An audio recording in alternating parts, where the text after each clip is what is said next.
mikutu egy'enjawulo nsanyusa okuba nammwe olw'eggulo lwa leero. Nze omubaka wa pulezidenti owa disitulikiti y'e Mukono Fatuma Ndisaba Nabitaka nga olwaleero tulina abakulembeze b'ekibiina ky'NRM okuva ku National Secretariat nga tulina omukulu Rogers Mulindwa omwogezi w'ekibiina, naye nga ensonga lwaki tuli wano kwe kulaba okuwuliriza ebirowoozo ebizibu na butya abantu baffe abakulembera ekibiina ky'NRM okuviira ddala ku byalo wansi wano mu Mukono municipality, naye ng'enteekateeka eno eri mu disitulikiti yonna eya Mukono okulaba butya abantu bano bwe basisinkana, butya bwe bakwatamu ensonga z'abantu, kubanga abamu bakola nga bassentebe b'ebyalo ate abalala ng'era bakolera ddala ng'abassentebe b'ekibiina ekiri mu buyinza, naye nga twagala okulaba nga tubawa omusinzi okubateekateeka, okubazimba mu butya bwe balina okukwata ensonga, gamba ng'ez'abaana, gamba ng'ez'obujjanjabi, gamba ng'ez'ebibanja n'ettaka, ensonga za PDM, ensonga z'emyooga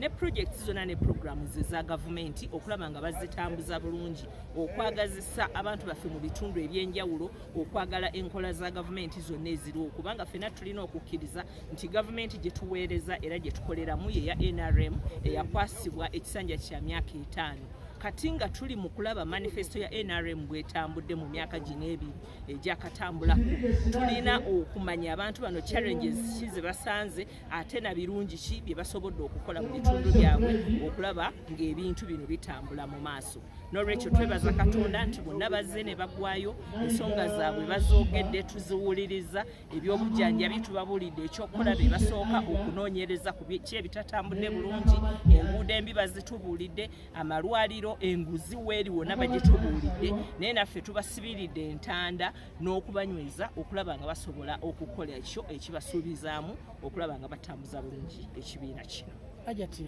ogerako ku nsonga y'amasomero, munaku lwaleero amasomero agasinga lyo gazzeemu, tutuusewo ku ssomero lya Mukono High School,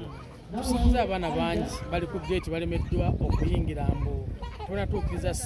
tebannasasula bisale ate nga ssomero lya gavumenti. Ekyo nkivumirira kibi nnyo, era headmaster wa Mukono High School tulina naye olukiiko enkya bombi ne wa St. Charles Lwanga, aba Mukono High School ne wa St. Charles Lwanga Bukeerere, kubanga tukifunye entakera ng'abantu baffe beemulugunya nga bagamba nti babongeza ssente ezitaliiwo, kubanga gavumenti yaffe ne pulezidenti baagaana abazadde okusasula ssente, abaana zadde balina kutwalayo baana, abaana ne basoma. Bw'wabaawo ssente ezisaliddwa nti zaakulya, ezo zokka nga bazadde batudde mu lukiiko lwa PTA baziyise era bonna basayininga emikono bagende ewa commissioner wa education abawe olukusa olutekesa ssente ezo mu nkola. Otherwise ssente zonna ezisabibwa mu Mukono High School ne ssente ezisabibwa ku St. Charles Lwanga Bukeerere tetuzimanyi, era ba head teacher abo tubasamoninze nga offices z'aba RDC ne town clerk, tugenda kukihandolinga, abazadde babeere bakakkamu, tugenda kukimaliriza. Bagobye nnyo abaana enfunda eziwera ne babagaana okutula ebibuuzo ne bakola batya,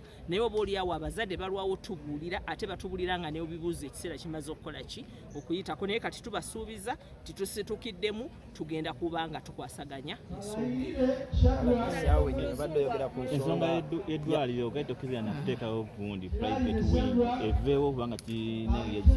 nze nga RDC siri ku lukiiko olwa management ey'eddwaliro, naye nze okulaba kwange twandibadde tulindako okufuna private wing sooke tuweze ebizimbe oba infrastructure abalwadde bano mwe bagenda okufuna services ez'enjawulo, naye olw'okuba nti baba management y'eddwaliro ne kanso ya district yakiyisa nga bawa ensonga zaabwe, osooka n'obawa omukisa ne bakigezesa, naye bwe kiba nga kifuuse ekizibu okusinga ekirungi ekyandibadde kisuubirwa, tujja gamba nti baddeyo mu kanso basooke bakisse wabbali, sooke tukole upgrade eya Goma Health Center 4, kino basobola kitwala oba Goma oba mu Ngandu gye hospital eyabaweebwa aba Rotary Club, kubeera services abantu